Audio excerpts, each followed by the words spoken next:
I'm Gary, and this is Coasting with Culture, which is all about combining theme park visits and riding roller coasters with various cultural experiences around the world. As the 2023 summer season was winding down, the Buzz Bars got together for another huge event, this time in Pennsylvania. Like many stumbles before though, there was a chance for making some additional stops along the way, including an art museum known for having one of the most exclusive coaster rides. July and August in 2023 provided for some great adventures between Italy and Tunisia, and heading to the northeast for a coaster hunt between New Hampshire and Maine. I also had the chance for a pair of quick visits to Florida to attend a wedding and to catch up with friends at Busch Gardens and a Tampa Bay Rays baseball game. But I'd be lying if I said I didn't miss hanging out with the Buzz Bars crew, and the next chance to join them came with SooperDooperStumble at Hersheypark.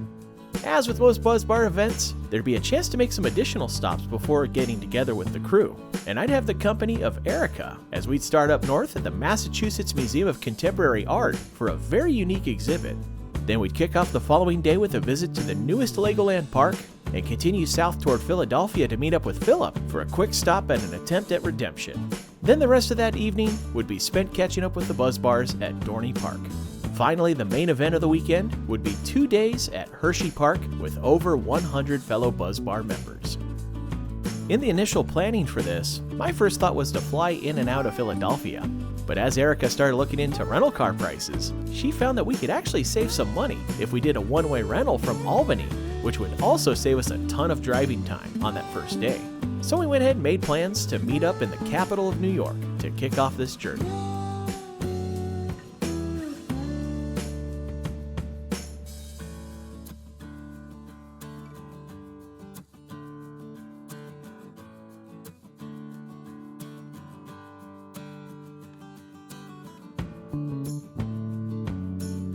At this point, getting to Detroit for the connection to Albany. It's going to be a little tight because it's a pretty full flight, but for the most part, I think we're good to get there. At the time of boarding, there were 7 open seats showing, so I was fully prepared to be stuck in the middle, but felt confident that I could at least make the flight. As standby passengers were getting assigned their seats though, there was a long pause where I was the only one not yet assigned a seat, so I began to worry that I might not even get on this flight. It turned out though that the agent said she might have been waiting for something and went ahead and seated me, which would have been a window seat in Comfort Plus, so I was pretty happy with that. But it only got better, as just after she scanned my ticket, she gave me a last-minute seat change, as it appeared one of the first-class passengers didn't show up on time, and she offered me their spot, so I'd get to fly to Detroit in real comfort.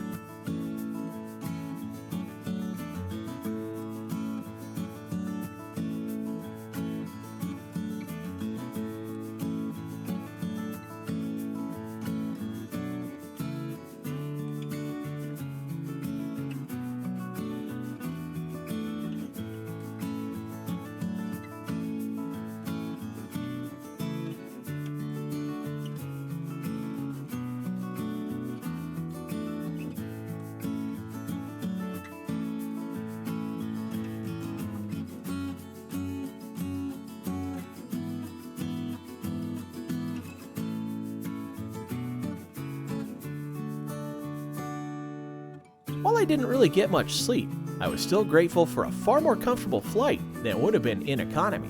The only downside to this itinerary though, it's a little bit of a tight connection to get to Albany, but the good news though is I've already been cleared to make that flight, so we are going to get there as planned. Luckily, the gate for the Albany flight was right by the escalators from the tunnel, so I was good to go for flight number 2.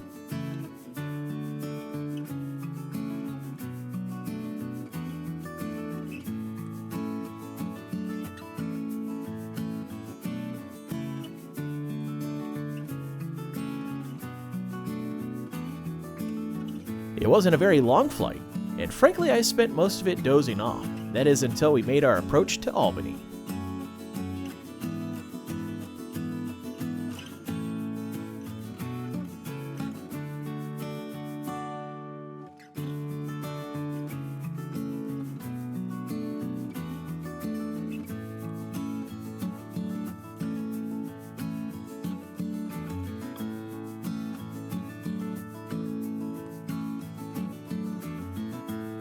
Once we landed, I still had a couple hours before Erica arrived, so I tried to find a quiet place for a bit of a nap, and then made my way over to her gate as her plane rolled in.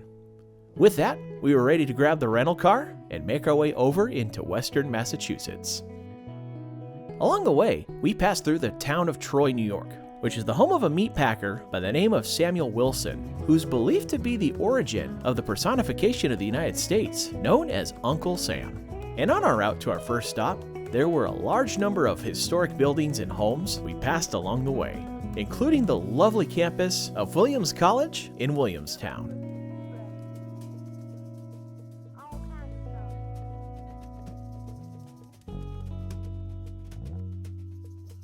In the early afternoon, we arrived to the town of North Adams, which is the home of our first stop for this pre-stumble journey, the Massachusetts Museum of Contemporary Art, also known as MoCA. The museum reuses and occupies several industrial buildings alongside of the former Arnold Printworks factory complex.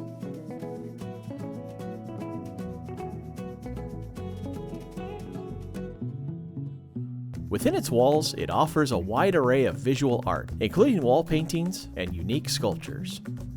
Some of them were a bit trickier to tell what the meaning of them were, but others were easier to see, as they symbolized more contemporary issues, such as the difficulties of having student loan debt. One of the most unique experiences comes from a table in which you place your arms on certain spots, then press your hands against your ears to hear the music playing, as it does so through vibrations through your arms. It is really strange how well it comes through.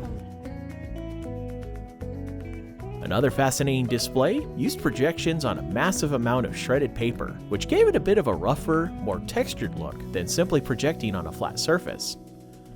There was something about this that reminded me of how some theme parks and attractions have begun using such a style of projection in various ways on uneven surfaces, such as Disney's nighttime shows on the castle at Magic Kingdom.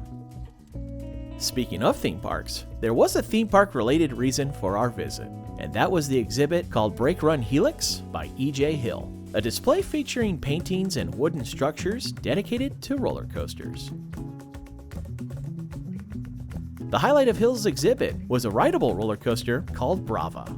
This ride was made in collaboration with Skyline Attractions, and in some respects is the prototype for their Paschetti coaster model, which is intended to be a ride designed for family coaster style layouts.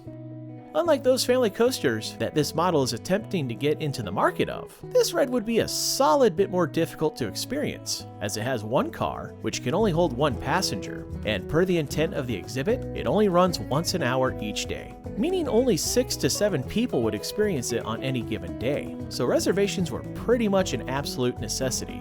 Time was limited as the exhibit was scheduled to end around January of 2024, but since we were here and had our reservations, this wouldn't be a concern, as it was just a matter of time until we'd have our chance to ride it, just like this guy who had the 215 ride. Or so we thought. Erica was scheduled for the 315 ride, and as she waited for them to bring up the car for her lap, there was a mishap that led to a malfunction in the winch system. And while we gave it some time to see if they could get it fixed, it wasn't looking good, as the staff who worked on it said they couldn't get the replacement parts they needed in time. And so it looked like riding it wasn't going to happen on this visit, which was disappointing given the effort made to get there, and knowing that there would only be a few months left before the exhibit ended and this unique coaster would be removed. But there would be a bit of a silver lining. Since they were able to get the car into the starting position, they could still run it one more time so that at least one of us could ride it. Seeing as I figured I might have better flexibility in my ability to make it back before the exhibit was done, I offered Erica the choice of taking the lap or not.